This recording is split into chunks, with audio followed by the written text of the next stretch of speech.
Let's go? Let's do it. Yeah. Popa, you're clearly a musician influenced by rock and roll. Which bands did you listen at most? It's a difficult question. Yeah. Because my listening keeps changing throughout the years, but I always go back to the classics.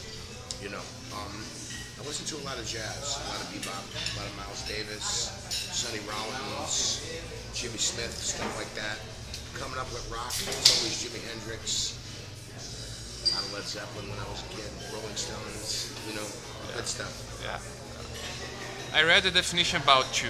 Stooges meets Buddy Guy, Motorhead meets Muddy Waters, and Jimi Hendrix meets Robert Johnson. It's fantastic, you know, because I mean you're not afraid to use heavy sounds. No. Can you talk about that heavy sound that I love? Well, it's what I grew up with, man. I grew up listening to Black Sabbath and Motorhead, you know. Yeah. So, and then I discovered the blues, and I realized that there wasn't that much distance between the two. When you really think about it, the distance between Muddy Waters and Motorhead is not that great. You know, Motorhead was a blues band. They were playing blues when they, you know, always. Yeah. The same thing with Black Sabbath, man. All those guys were influenced by the blues. The blues is the roots of everything.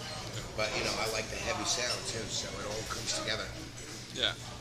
In 2006, you recorded Electric Chubland, and thank you so much for signing my CD. A great Hendrix tribute. Man, what a punch, you know, I'm from judo, but what a punch. Can you talk about Hendrix in your life? Because I think it's very, very, very, very important. I remember the first time I heard Jimi Hendrix, I was 7 years old. Yeah. And back then, the radio, where I grew up, played everything. So first Frank Sinatra came on the radio, and then Jimi Hendrix, Purple Haze. And I remember being 7 years old and going, what is this, man? And I remember being a kid and how everybody was very upset about Jimi Hendrix because it was like an alien coming to Earth, you know? It was acid rock, it was, you know. And then when I grew up and I started playing guitar, man, and I discovered Jimmy, man, it was just pure soul. It was pure expression of soul, man, and it just touched my spirit. It's remarkable how much work keeps coming out for Jimmy. There's always something new, and it's great. You know, he only lived 27 years. He made such a body of work.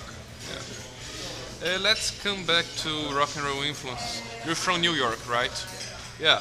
Land of Velvet Underground and the beginning of that whole scene, punk scene, you know? And it's curious because in the 60s, New York was this intellectual folk scene. Right. And a couple of years after, that come all that dirty sound, the punk sound. Well, in between the folk scene of the 60s, rock and roll happened. And then rock stars got to be big slobs. By the end of the 70s, bands like Led Zeppelin and the Rolling Stones were in sad shape. They sucked. The 70s was the worst time. The end of the 70s, Led Zeppelin was gone. They couldn't play. Yeah. The Rolling Stones were on heroin. Punk rock was a reaction to that.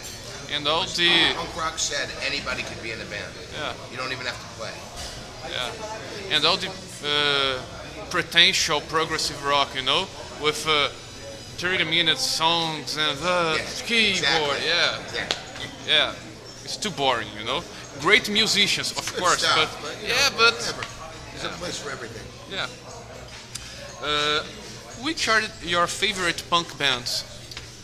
Well, that's it depends on what you call punk. You know, Yeah. I mean, it really started. Punk started. There was pre-punk. There were people who were punk before there was punk, like Lou Reed. When punk started with a magazine. It started with a magazine created by a guy named Legs McNeil. There was a music scene happening in New Please York. Kill Me. Exactly. Yeah. Exactly. I know Legs very well. Yeah. He's a nice guy. Yeah. Before that, there was Lou Reed. Lou Reed was punk before there was punk. The MC5, bands like that. The Dictators, another band. Very influential New York City band, rock and roll band, the Dictators. And then punk happened. And, you know, Ramones, Patti Smith, Richard Hell, the list goes on, man. It was a great time, you know, the Sex dance festivals were great. Over in the UK, they did their own spin on it. There were great bands coming out. Yeah. And then the punk movement happened all over the US. You know, some say it started in California. It really started in New York. The punk started in New York. Yeah, yeah. Then it went to California, man. You know, and you had bands like Black Flag and DRI, you know. And near there, Washington, Bad Brands, you know? Oh, yeah, sure. Yeah. Bad Brains were the greatest, one of the greatest bands that ever happened. Yeah. Spicer with Animal. Yeah. I was there at the very beginning when the Bad Brains happened. Yeah? Yeah. Did you see the original Bad Brands? I was in a band called Blood Clot that we were roadies for the Bad Brains. Fuck, really? Yeah, from day one when they came to New York. The guy in my band was the guy who brought the Bad Brains to New York. His name was Jerry Williams, and he recorded their first record, the one with the lightning bolt on the cover. Yeah. I was there when that was recorded. I saw every Bad Brains show in New York. Everyone, the first one. Nice, man. It was amazing. It was like, there was punk rock before the Bad Brains Yeah. and punk rock after the Bad Brains. And as they say, it's jar rock, right? It's another story. There were some messed up dudes, but the music was amazing. Yeah. Once you said the blues is dangerous. Explain that, please. When the blues started in the South, it was played by black men in clubs where white men didn't go. What happened in those clubs, white men didn't know about. Sometimes people were murdered. When somebody was murdered, they threw the body outside and the band kept playing. It's like Rio de Janeiro nowadays. Exactly. Exactly. But that danger came out in the music. You could feel the danger. You hear the songs. Listen to the song I'm Ready by Muddy Waters. I've been smoking TNT, drinking dynamite. Hope some schoolboy want to start a fight because I'm ready. Yeah. And talking about blues, which are your favorite bluesmen? Well, Freddie King would have to be number one. Yeah. He's the best. I think Freddie King was the link between rock and blues. All the Kings, B.B. Albert, Freddie, Hubert Sumlin was a big influence on me. A lot of different guys, man. A lot of great players in the blues. A lot of different styles. I read about that Fred King was in a tour with Grand Funk Railroad, and the Grand Funk public went insane, you know? Yeah, Freddie was the shit, man. He was badass. Yeah. Can you talk about your last CD, Universal Breakdown Blues? Yeah, well, I'm kind of past that now because I just made a new CD for my 25th anniversary. Okay. But that was a fun record to make, man. I think it was a really good record.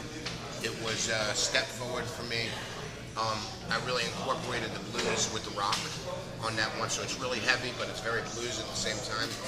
And every record is an experience, you know, it's an adventure. It's a slice of your life, so you try and do it and do the best you can. Yeah. And do you love rock and roll, Motorhead, but do you consider a record an acoustic blues album? Rock and roll, man. Not for a whole record, maybe one or two songs, but a whole record, you know. I like acoustic guitars, but I want to turn it up, man. Yeah. Yeah. Exactly.